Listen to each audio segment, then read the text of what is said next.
Olá pessoal, nós estamos vivendo tempos bastante problemáticos em que nós vemos crescer o autoritarismo institucional e o fundamentalismo religioso no contexto da nossa sociedade, inclusive às vezes dourado com uma pílula muito forte de racismo biológico. E aí vocês percebem de fato diversas instituições religiosas, em particular as neopentecostais, assumindo uma postura de militância política, institucional, inclusive às vezes jurídica, em torno a pautas culturais que numa democracia já não admitem mais o fato de ser tratadas desde um prisma pré-jurídico, desde um prisma pré-político, desde um prisma essencialista e naturalizado, portanto, com base na biologia e exatamente na escatologia religiosa. Um dos temas, dos grandes temas fundamentais que inclusive motiva o bolsonarismo hoje, e nesse caso a perspectiva de fundamentalismo religioso que o encampa, é exatamente a questão da ideologia de gênero. O que é a ideologia de gênero? Porque muitas falam, nós vemos uma campanha massiva, repito mais uma vez, por parte dessas perspectivas religiosas fundamentalistas, destas instituições religiosas fundamentalistas e inclusive de muitas lideranças políticas em torno da defesa da família, da moral, dos costumes e contra a ideologia de gênero. Inclusive aqui em Porto Velho tem um deputado estadual,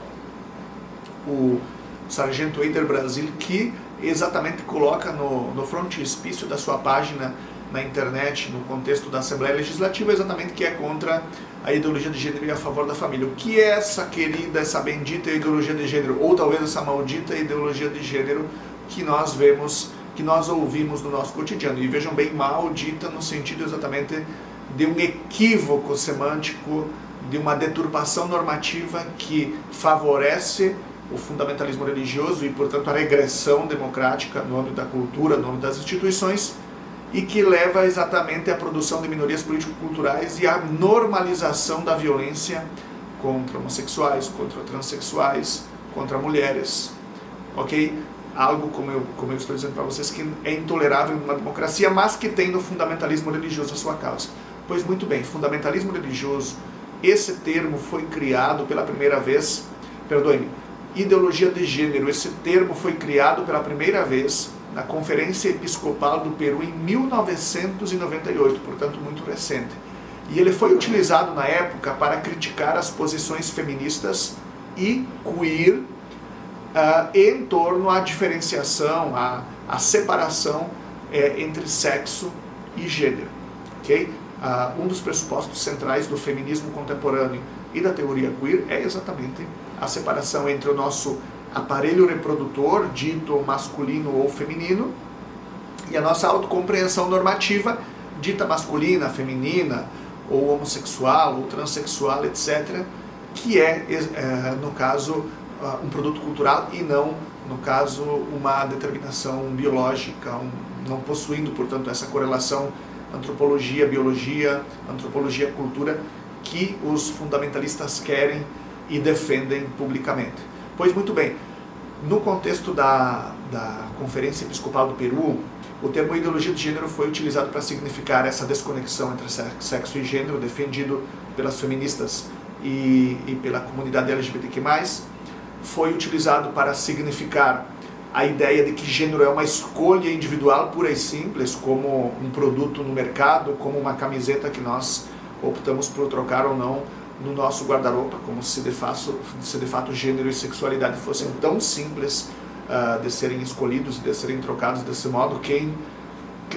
Se fosse desse modo, nós poderíamos resolver a maior parte dos nossos problemas psicológicos em torno à identidade de sexo e gênero simplesmente com uma escolha muito rápida. E em terceiro lugar, foi utilizado no contexto da Conferência Episcopal do Peru como significando a militância social e institucional por parte das feministas e da teoria queer e dos grupos queer em torno a essa perspectiva de que gênero é uma escolha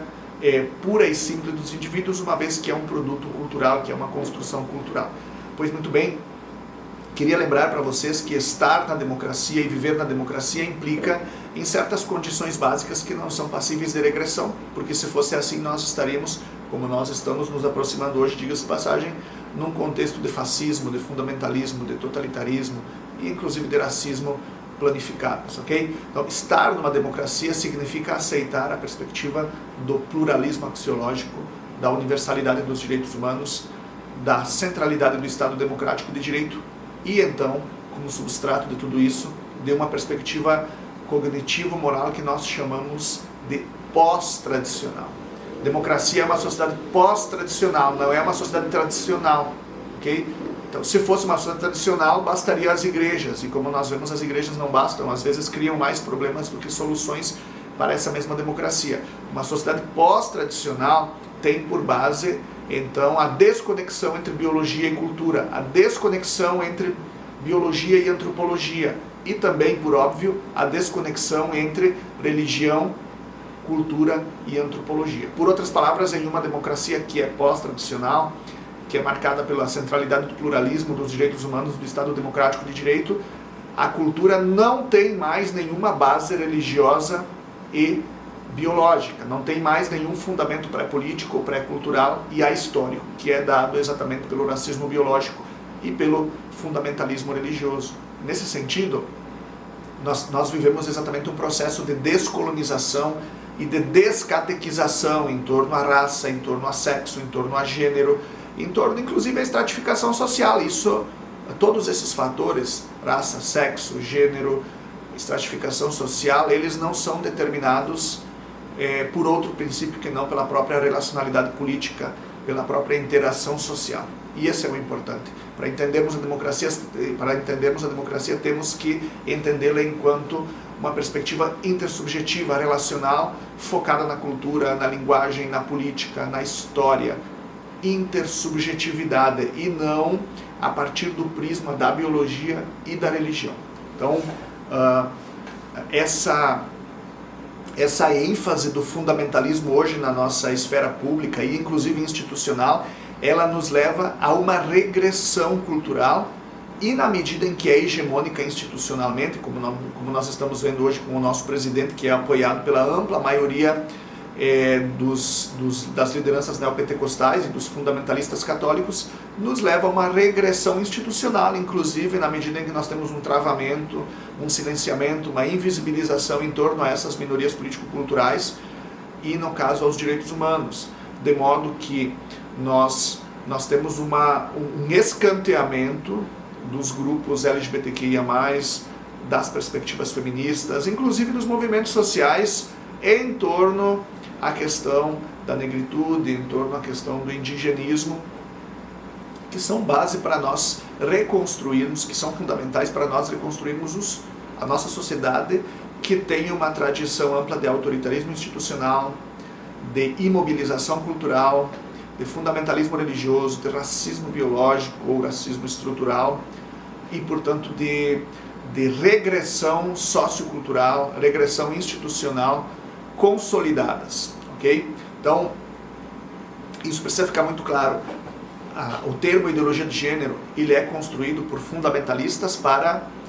deslegitimar as pautas progressistas próprias a uma democracia, próprias à diversidade democrática e necessárias no contexto dos direitos humanos. E, no caso, o fundamentalismo religioso não pode ser hegemônico nem culturalmente, nem institucionalmente, porque ele leva exatamente a essa regressão institucional e normativa que eu chamei a atenção para vocês, e principalmente, ele não se coaduna mais com uma democracia. Fundamentalismo religioso e racismo biológico não são mais a base da democracia e nunca mais vão ser. E na medida em que eles se colocam como hegemônicos culturalmente e institucionalmente, eles travam, como nós podemos perceber no nosso cotidiano e mesmo nas práticas institucionais, eles travam os processos de reconhecimento, inclusão, integração, participação, que são necessários para nós corrigirmos essas mazelas históricas que persistem por culpa do racismo estrutural, por culpa do fundamentalismo religioso, por culpa do etnocentrismo cultural, por culpa do instrumentalismo econômico que nós vivemos na nossa sociedade. Um grande abraço.